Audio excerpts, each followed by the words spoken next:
ಚಿತ್ರದುರ್ಗ ಜಿಲ್ಲೆ ಹೊಳಲ್ಕೆರೆ ತಾಲೂಕಿನ ಬಿಜೆಪಿ ಶಾಸಕ ಎಂ ಚಂದ್ರಪ್ಪ ಕಾರ್ಯಕರ್ತರನ್ನ ಕಡೆಗಣಿಸುತ್ತಿದ್ದಾರೆ, ಕಾರ್ಯಕರ್ತರಲ್ಲಿ ಒಡಕು ಮೂಡಿಸುತ್ತಿದ್ದಾರೆ ಎಂದು ಆರೋಪಿಸಿ ಹೊಳಲ್ಕೆರೆ ಬಿಜೆಪಿ ಯುವ ಮೋರ್ಚಾ ಕಾರ್ಯಕರ್ತರು ದಾಂಧಲೆ ನಡೆಸಿದ್ದಾರೆ. ಚಿತ್ರದುರ್ಗ ಜಿಲ್ಲಾ ಬಿಜೆಪಿ ಕಚೇರಿಗೆ ನುಗ್ಗಿ ಅಲ್ಲಿದ್ದ ಜಿಲ್ಲಾ ಯುವ ಮೋರ್ಚಾ ಅಧ್ಯಕ್ಷ ರಂಗಸ್ವಾಮಿ ಬಟ್ಟೆ ಹರಿದು ಪೀಠೋಪಕರಣ ಧ್ವಂಸ ಮಾಡಿದ್ದಾರೆ. ಶಾಸಕ ಎಂ ಚಂದ್ರಪ್ಪ ಕಾರ್ಯಕರ್ತರನ್ನ ಸಂಪೂರ್ಣವಾಗಿ ಕಡೆಗಣಿಸಿದ್ದಾರೆ. ಯಾವುದೇ ಒಂದು ಕಾರ್ಯಕ್ರಮದಲ್ಲಿ ಕೂಡ ಕಾರ್ಯಕರ್ತರನ್ನ ಗಣನೆಗೆ ತೆಗೆದುಕೊಳ್ತಾ ಇಲ್ಲ. ಆಶ್ರಯ ಕಮಿಟಿ, ಆರಾಧನಾ ಕಮಿಟಿ, ಎಪಿಎಂಸಿ ಹಾಗೂ ಇನ್ನಿತರೆ ಕಮಿಟಿಗಳಿಗೆ ಬೇರೆ ಪಕ್ಷದವರನ್ನ ತನಗೆ ಬೇಕಾದವರನ್ನ ನೇಮಕ ಮಾಡುತ್ತಿದ್ದಾರೆ. ಇದರಿಂದ ನಿಷ್ಠಾವಂತ ಕಾರ್ಯಕರ್ತರಿಗೆ ಅನ್ಯಾಯವಾಗ್ತಿದೆ ಎಂದು ಹೇಳಿ ಜಿಲ್ಲಾ ಕಚೇರಿಯಲ್ಲಿ ಪ್ರತಿಭಟನೆ ನಡೆಸಿದ್ರು. ಅಲ್ಲಿಯೇ ಸಿಕ್ಕ ಜಿಲ್ಲಾ ಬಿಜೆಪಿ ಯುವ ಮೋರ್ಚಾದ ಅಧ್ಯಕ್ಷ ರಂಗಸ್ವಾಮಿ ಬಟ್ಟೆ ಹರಿದು ತಮ್ಮ ಸಿಟ್ಟನ್ನ ತೀರಿಸಿಕೊಂಡಿದ್ದಾರೆ.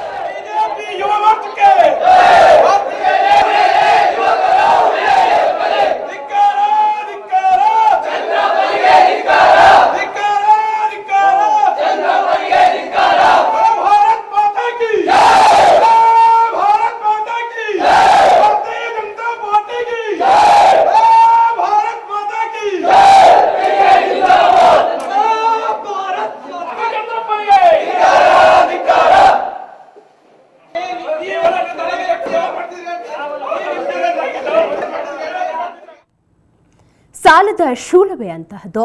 ಕೆಲವೊಮ್ಮೆ ಈ ಸಾಲದ ಶೂಲದಿಂದ ತಪ್ಪಿಸಿಕೊಳ್ಳಲು ಕೆಲವರು ಸಾವಿನ ಮನೆಯ ಕದ ತಟ್ತಾರೆ.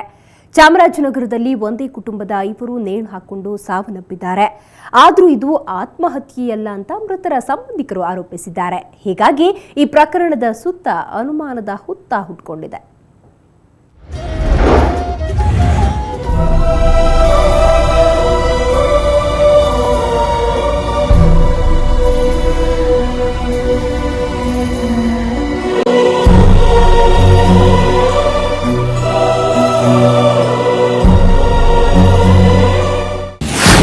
ಸಾವಿನ ದಾರಿ ಹಿಡಿದ ಒಂದೇ ಕುಟುಂಬದ 5. ಆತ್ಮಹತ್ಯೆಯೋ ಕೊಲೆಯೋ? ಪ್ರಕರಣದ ಸುತ್ತ ಅನುಮಾನಗಳ ಹುತ್ತ. ಸಾಲದ ಹೊರೆ, ಬದುಕು ಭಾರವಾಗಿತ್ತು. ಭಾರ ಇಳಿಸಿಕೊಳ್ಳಲು ಇವರೆಲ್ಲ ಆಯ್ದುಕೊಂಡದ್ದು ಸಾವಿನ ದಾರಿ.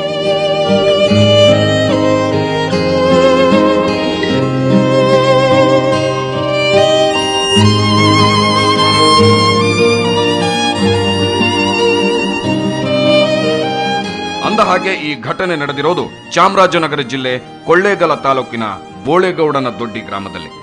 ಒಂದೇ ಕುಟುಂಬದ 5 ನೇಣು ಬಿಗಿದುಕೊಂಡಿದ್ದು ಸಾವಿಗೆ ಶರಣಾಗಿದ್ದಾರೆ. ಇವರನ್ನು ಜಾವೇದ್ ಪಾಷಾ, ಶಕೀರಾ ಬಾನು, ಶೋಹೇಬ್ ಪಾಷಾ, ಯಾಸ್ಮಿನ್ ತಾಜ್, ತಾಸ್ಮಿನ್ ತಾಜ್ ಎಂದು ಗುರುತಿಸಲಾಗಿದೆ. ಈ ಕುಟುಂಬ ಮೊದಲು ಕೊಳ್ಳೇಗಾಲದಲ್ಲಿ ಗುಜರಿ ಅಂಗಡಿಯೊಂದನ್ನು ಇಟ್ಟುಕೊಂಡು ಜೀವನ ಸಾಗಿಸುತ್ತಿತ್ತು. ಆದರೆ ಕೆಲವು ತಿಂಗಳ ಹಿಂದೆ ಬಿಜಿ ದೊಡ್ಡಿ ಗ್ರಾಮಕ್ಕೆ ಬಂದು ನೆಲೆಸಿ ಶಿವಮಲ್ಲೇಗೌಡ ಎಂಬುವರ ಜಮೀನನ್ನು ಗುತ್ತಿಗೆ ಪಡೆದು ಕೃಷಿ ಚಟುವಟಿಕೆಯಲ್ಲಿ ತೊಡಗಿಸಿಕೊಂಡಿದ್ದರು. ಆದರೆ ಜಮೀನು ಗುತ್ತಿಗೆ ನೀಡಿದ್ದ ಶಿವಮಲ್ಲೇಗೌಡನ ಸಹೋದರರು ಈ ಜಮೀನಿನಲ್ಲಿ ನಮಗೂ ಪಾಲು ಬರಬೇಕಿದೆ, ನೀನು ಈ ಜಮೀನಿನಲ್ಲಿ ಕೆಲಸ ಮಾಡಬೇಡ ಎಂಬುದಾಗಿ ಧಮಕಿ ಹಾಕಿದ್ದಾರೆ. ಇನ್ನು ಜಮೀನು ಗುತ್ತಿಗೆ ಪಡೆಯಲು ಜಾವೇದ್ ಪಾಷಾ, ಲೋಕೇಶ್ ಹಾಗೂ ಚಿಕ್ಕಣ್ಣ ಎಂಬುವರಿಂದ 80,000 ಹಣವನ್ನು ಬಡ್ಡಿಗೆ ಸಾಲ ಪಡೆದಿದ್ದರು. ಇತ್ತ ಬದಲಾದ ಸನ್ನಿವೇಶದಲ್ಲಿ ಜಾವೇದ್ ಪಾಷಾನಿಗೆ ಇತ್ತ ಜಮೀನು ಇಲ್ಲ, ಅತ್ತ ಹಣವೂ ಇಲ್ಲದಂತಾಯ್ತು. ತೋಟ ಮಾಡ್ಕೊಳಕ್ ಬಂದಿದ್ವಿ ಸರ್, ಅವರೆಲ್ಲ ನಮಗೆ ದುಡ್ಡು ಇಸ್ಕೊಂಡು ತೋಟ ಕೊಡಿದವರು ಸರ್. ಅದರಿಂದ ಸ್ವಲ್ಪ ಇದಾಗಿ ತೋಟ ಇದಾಗಿ ಈ ಇವನು ಲೋಕೇಶ ಮತ್ತು ಚಿಕ್ಕಣ್ಣ ಅವರು ದುಡ್ಡು ಕೊಡ್ಬೇಕಾಗಿತ್ತು ಸರ್. ಅವರು ಲೋಕೇಶನ್ಗೂ ಚಿಕ್ಕಣ್ಣಂಗೆ ನಮ್ಮಪ್ಪ ದುಡ್ಡು ಕೊಡ್ಬೇಕಾಗಿತ್ತು.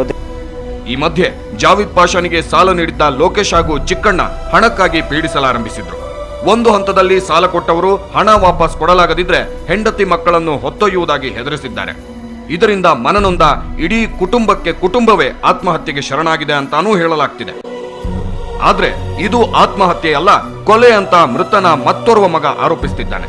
ಕುಟುಂಬದ ಕೆಲ ಸದಸ್ಯರು ಇದನ್ನೇ ಹೇಳುತ್ತಿದ್ದಾರೆ. ಎರಡು ಬಗ್ಗೆ ಹಾಕೊಂಡಿದ್ದು. ಆಗ ನಾನು ಆಡಿಟರ್ ಸುನ್ನಾವಲ್ಲ ಮತ್ತು ಚಾಂದು, ನಮ್ಮ ಭಾವ ಜಾವೇದು, ಅವ್ರ 2 ಮಕ್ಕಳು ಮಾತಾಡಿದ ಮೇಲೆ 80,000 ರೂಪಾಯಿ ವರ್ಷಕ್ಕೆ ಗುತ್ತ ಕೊಡಂಗೆ, ಏನಾರ ಬೆಳೆಸ್ಕೊಂಡು ಇದು ಮಾಡ್ಕೊಳಂಗೆ. ಅದೇ ಸರ್, ಮತ್ತೆ ಅದೇ ಪ್ಲಾನ್ ಮಾಡಿ ಮರ್ಡರ್ ಮಾಡಿದ್ದಾರೆ ಅನಿಸುತ್ತದೆ ಎಲ್ಲರಿಗೂ. ಅದನ್ನು ತನಿಖೆ ಆದಮೇಲೆ ಸತ್ಯಾಂಶ ಏನಂತ ಹೊರಗೆ ಬರುತ್ತೆ. ಅದನ್ನ ಸತ್ಯಾಂಶ ಹೊರಗೆ ಬಂದಮೇಲೆ ನಮ್ಮ ಪೊಲೀಸ್ ಇಲಾಖೆಯವರು ಈಗ ಏನು ಅನ್ಯಾಯ ಆಗಿದೆಯೋ ಆ ಫ್ಯಾಮಿಲಿಗೆ ಅವ್ರಿಗೆ ನ್ಯಾಯ ದೊರಕಿಸ್ಕೊಡ್ಬೇಕಂತ ನಾವು ಮನವಿ ಮಾಡ್ತಿದ್ದೀವಿ. ಇನ್ನು ಸ್ಥಳಕ್ಕೆ ಭೇಟಿ ನೀಡಿದ ಪ್ರಭಾರ ಎಸ್ಪಿ ಚಂದ್ರಶೇಖರ್ ಸೂಕ್ತ ತನಿಖೆಯ ಭರವಸೆ ನೀಡಿದ್ದಾರೆ. ಮೃತರ 5 ದೇಹಗಳನ್ನು ಹನೂರು ಸರ್ಕಾರಿ ಆಸ್ಪತ್ರೆಗೆ ಪೋಸ್ಟ್ಮಾರ್ಟಮ್ಗೆ ಕಳಿಸ್ಕೊಟ್ಟಿದ್ದಾರೆ ಮತ್ತು ತನಿಖೆ ನಡೀತಾ ಇದೆ. ಇಷ್ಟರಲ್ಲೇ ಈ ಆರೋಪಿಗಳನ್ನು ಕೂಡ ನಾವು ದಸ್ತಗಿರಿ ಮಾಡ್ತೀವಿ. ಸದ್ಯಕ್ಕೆ ಸಿಚುವೇಶನ್ನು ಎಲ್ಲ ಶಾಂತವಾಗಿದೆ. ಊರಿನಲ್ಲಿ ಪೊಲೀಸ್ ಬಂದೋಬಸ್ತ್ ಕೂಡ ಮಾಡಲಾಗಿದೆ. ಒಟ್ಟಾರೆ ಇದು ಕೊಲೆಯೋ ಆತ್ಮಹತ್ಯೆಯೋ ಎಂಬುದು ಸಮಗ್ರ ತನಿಖೆಯ ಬಳಿಕವಷ್ಟೇ ಗೊತ್ತಾಗಲಿದೆ. ಶಶಿಧರ್ ಕೆವಿ, ಸುವರ್ಣ ನ್ಯೂಸ್ 24/7, ಚಾಮರಾಜನಗರ.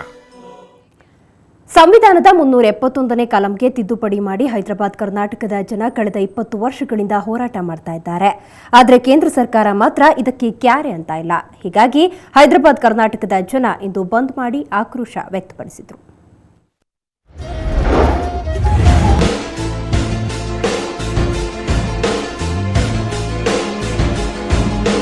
ಸುಮಾರು 20 ವರ್ಷಗಳಿಂದ ಹೈದರಾಬಾದ್ ಕರ್ನಾಟಕ ಪ್ರಾದೇಶಿಕ ಅಸಮಾನತೆಯಿಂದ ನರಳುತ್ತಿದೆ. ಆರ್ಥಿಕವಾಗಿ, ಶೈಕ್ಷಣಿಕವಾಗಿ ಹಿಂದುಳಿದಿದೆ. ಈ ಪ್ರದೇಶದ ಅಭಿವೃದ್ಧಿಗಾಗಿ ಸಂವಿಧಾನದ 371ನೇ ಕಲಂಗೆ ತಿದ್ದುಪಡಿ ಮಾಡಿ ಅಂತ ಹೋರಾಟ ನಡೆಯುತ್ತಲೇ ಬಂದಿದೆ. ಆದರೆ ಕೇಂದ್ರ ಸರ್ಕಾರ ಯಾವುದೇ ಕಿಮ್ಮತ್ತು ನೀಡಿಲ್ಲ. ಹೀಗಾಗಿ ಸಿಟ್ಟಾದ ಹೈದರಾಬಾದ್ ಕರ್ನಾಟಕ ಜನ ಇವತ್ತು ಬಂದ್ ಆಚರಿಸಿದ್ರು. ಗುಲ್ಬರ್ಗಾ, ಯಾದಗಿರಿ, ಬೀದರ್, ರಾಯಚೂರು ಹಾಗೂ ಕೊಪ್ಪಳ ಜಿಲ್ಲೆಗಳಲ್ಲಿ ಬಂದ್ಗೆ ಉತ್ತಮ ಪ್ರತಿಕ್ರಿಯೆ ಸಿಕ್ತು. ಗುಲ್ಬರ್ಗಾದಲ್ಲಿ ವ್ಯಾಪಾರ ವಹಿವಾಟು ಸ್ಥಗಿತಗೊಂಡಿತ್ತು. ಮಾಜಿ ಸಚಿವ ವೈಜನಾಥ್ ಪಾಟೀಲ್ ನೇತೃತ್ವದಾಗ ಪ್ರತಿಭಟನೆ ನಡೆಯಿತು.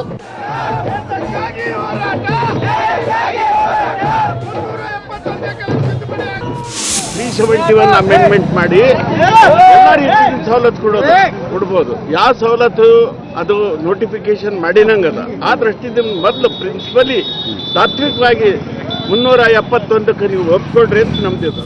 ಪ್ರೈವೇಟ್ ಶಾಲೆಗಳಿಗೆ ರಜೆ ಕೊಡಲಾಗಿತ್ತು. ಆದರೆ ಸರ್ಕಾರಿ ಶಾಲೆಗಳಿಗೆ ರಜೆ ಇರಲಿಲ್ಲ. ಬಸ್ ಸಂಚಾರ ಇರದೆ ವಿದ್ಯಾರ್ಥಿಗಳು, ಶಿಕ್ಷಕರು ತೊಂದರೆ ಅನುಭವಿಸಿದ್ರು.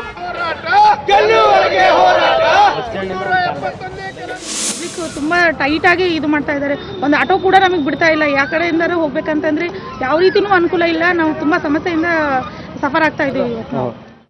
ನಾವು ಇವಾಗ ಹೋಗೋದು ಭಾಳ ಪ್ರಾಬ್ಲಮ್ ಆಗುತ್ತೆ ಸರ್. ಯಾಕಂದ್ರೆ ಕ್ರೂಸರ್ ಇಲ್ಲ, ಏನೂ ಇಲ್ಲ. ಮೊದಲೇ ಎಲ್ಲ ಅನೌನ್ಸ್ ಮಾಡ್ಬೇಕ್ರಿ. ಎಲ್ಲ ಶಿಕ್ಷಕ ಸಂಘ ಎಲ್ಲ ದೊಡ್ಡ ಸಂಘ ಎಲ್ಲ ಮಾಡ್ತಾರೆ ಸರ್. But not use. ರಾಯಚೂರಿನಲ್ಲೂ ಬಂದ್ಗೆ ಭಾರಿ ಬೆಂಬಲ ಇತ್ತು. ಶಾಲಾ ಕಾಲೇಜು, ಪೆಟ್ರೋಲ್ ಬಂಕ್ ಬಂದ್ ಮಾಡಲಾಗಿತ್ತು. ಬಂದ್ನಿಂದ ಜನಜೀವನ ಅಸ್ತವ್ಯಸ್ತವಾಗಿತ್ತು. ಲಿಂಗಸುಗೂರಿನಲ್ಲಿ ಅಂಗಡಿ ಮೇಲೆ ಕಲ್ಲು ತೂರಾಟ ನಡೆಸಲಾಯಿತು. ಕೆಲವೆಡೆ ಟೈರ್ಗಳಿಗೆ ಬೆಂಕಿ ಹಚ್ಚಿ ಆಕ್ರೋಶ ವ್ಯಕ್ತಪಡಿಸಿದ್ರು. ಸಂಸದ ಸಣ್ಣ ಫಕೀರಪ್ಪಗೆ ಕರವೇ ಕಾರ್ಯಕರ್ತರು ಮುತ್ತಿಗೆ ಹಾಕಿ ಸಂಸದ ಸ್ಥಾನಕ್ಕೆ ರಾಜೀನಾಮೆ ನೀಡಿ ಅಂತ ಒತ್ತಾಯಿಸಿದ್ರು.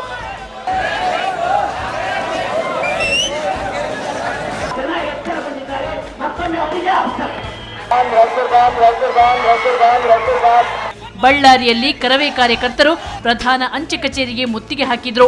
ಆಗ ಪೊಲೀಸರು 30ಕ್ಕೂ ಹೆಚ್ಚು ಮಂದಿಯನ್ನ ಬಂಧಿಸಿದ್ರು.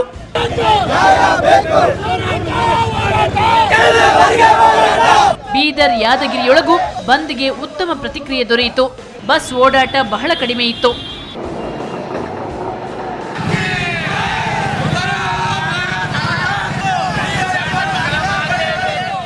ಇನ್ನು ಕೊಪ್ಪಳದಲ್ಲಿ ಬಂದ್ಗೆ 50ಕ್ಕೂ ಹೆಚ್ಚು ಸಂಘಟನೆಗಳು ಬೆಂಬಲ ಕೊಟ್ಟಿದ್ವು. ಗಡಿಯಾರ ಕಂಬದಿಂದ ದೊಡ್ಡ ಮೆರವಣಿಗೆ ನಡೆಯಿತು. ಬಸ್ ಇಲ್ಲದೆ ಜನರು ತೊಂದರೆ ಅನುಭವಿಸಿದ್ರು.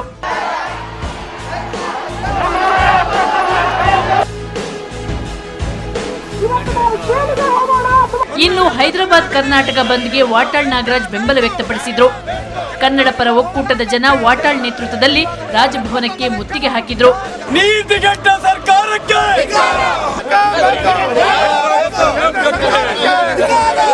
ಹೈದರಾಬಾದ್ ಕರ್ನಾಟಕಕ್ಕೆ ಉಪಮುಖ್ಯಮಂತ್ರಿ ಸ್ಥಾನ ಕೊಡಲೇಬೇಕು. ಉತ್ತರ ಕರ್ನಾಟಕಕ್ಕೆ ಹಣಕಾಸು ಮಂತ್ರಿ ಸ್ಥಾನ ಕೊಡಬೇಕು.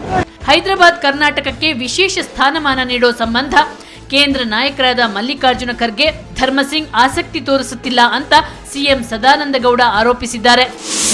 ಖರ್ಗೆ ಅವರು ಮತ್ತು ಧರ್ಮಸಿಂಗ್ರು ಎಷ್ಟು ಆಸಕ್ತಿ ತಗೊಳ್ಬೇಕೋ ಅಷ್ಟು ಆಸಕ್ತಿಯನ್ನು ತಗೊಳ್ತಾ ಇಲ್ಲ ಅಂತ ಹೇಳುವಂಥ ಒಂದು ಭಾವನೆ ನಮ್ಮೆಲ್ಲರಲ್ಲಿ ಮೂಡಿದೆ.